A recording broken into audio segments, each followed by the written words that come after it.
As we head into the year 2026, a lot of us have been thinking, what's my New Year's resolution? Well, joining me now to talk more about that and how it connects to our overall well-being is Christy Edwards, CEO of Centers for Children and Families. Christy, thanks for coming on tonight. Thank you for having me. So glad to have you here on our New Year's Eve special on First Alert 7 and FirstAlert7.com. We're having a great time this evening, and a lot of us are thinking about our New Year's resolutions and what that means to us personally. So can you talk about, first off, what is a New Year's resolution? So a New Year's resolution is an intention to do something differently than maybe what you have done. Sure. So we give a lot of thought to it. We think, we want to join the collective masses, at the beginning of a new year. Everybody's making a New Year resolution. I should do the same. So we always jump in along the lines of health, prosperity, saving money, some of those things, like what can I do better? And the reason we were talking to you about this specifically is what this does for our mental overall well-being. And we're going into the new year almost like a reset. I feel like people look at resolutions as, is that right? That's correct. You just used the word I was going to use. It is a reset for us. So we go all year long. Sometimes at the end of the year, anything that we were doing well, we have kind of let slip up. It's always a reminder to hit that reset button and to think about what you would like to do better. It's not necessarily that you've done anything wrong, but along the way you're thinking, I could do better at that, so let me give it a shot. And we're going to see how long it lasts. That's the thing, is making it last. I think that's the problem that everyone faces, is how can I make this sustainable? How can I make this last well into the future, if not the rest of our lives? That is what a resolution is about, is to make it lifelong goals, at least for the most part, especially with health. Yes. That's something that we want to strive for. Are there ways that we can work towards making it last longer? Is it something that we're putting too much of a time clock on? Yes. So what we want to do is we want to make it attainable, right? So sometimes we say, I want to lose 45 pounds before June. Maybe you can, maybe it's not attainable. So what we want you to do is to say, I will eat healthier. Maybe I will incorporate having a salad for one meal of the day. So being able to say, I am being healthier without having this goal that I'm going to feel pressured to meet. So if you make it attainable, if you make it something that's important to you, don't listen to what everybody else is saying. I'm going to be rich this year, or I'm going to, I'm going to have a new car, I'm going to buy a new house. Don't put yourself in line with everybody else. Choose what is important to you and your family and go for that. I'm curious, a lot of us, including myself, even have considered not even doing a resolution, because maybe over the years we find ourselves letting ourselves down and not keeping that resolution, maybe because it was not attainable, it wasn't a realistic goal.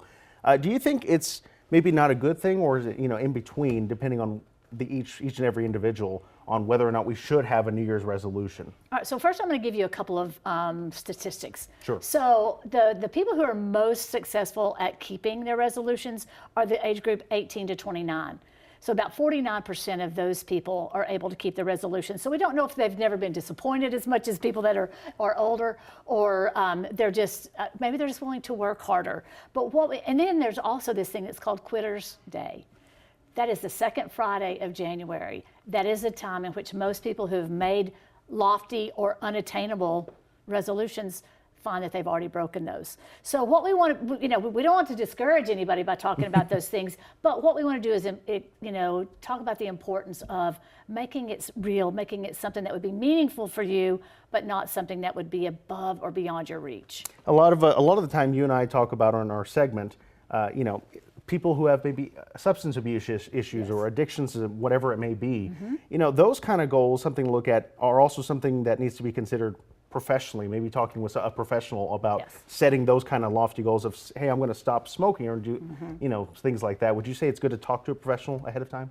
I definitely would say it would be, because whenever we talk about a reset, using your word again, what we want those kind of people, the people that are struggling with addiction and things like that, we want them to know that any time that you need to reset is a good time to reset, not to give up. So whenever you talk to a professional, we're on board with you. We are helping you set those goals. We're breaking those goals into tiny steps so it does not feel overwhelming. So always talk to a professional. Even if it's not even about addiction, it could just be about depression, anxiety, something small. Working with a mental health professional, we will help you be able to attain those easier. And I think something else is a lot of folks keep their resolutions to themselves. They won't speak about them, tell their family about them. But like we talk about a lot as well, especially in regards to someone struggling with addiction, it requires family and friend support. Yes. Always find those trusted people, whether it's professional, whether it's family, whoever, a good friend, whatever it may be, and let them in. Be at least a little bit vulnerable during this time and get the help that you need. Now, for you particularly, do you see an increase in people wanting to discuss these matters with sinners, for instance, as we start off a new year? Almost overwhelmingly, people come in and say, okay, this is what I'm going to do this year. And we never want to discourage anybody, like I've said. Of course. But what we'll say is, we'll go, okay, if you have 10 things on your list, let's kind of put those in rank order, the easiest to the hardest. And because as you can gain momentum, right? Whenever you're able to eat a salad every day for a week, and then you might be able to go, okay, maybe I'm going to stop smoking as much, or maybe I'm willing to have tea instead of a beer with my pizza or my burger or something like that. So working with us, we can break those down, and then we can kind of get the ball rolling and help you reach those.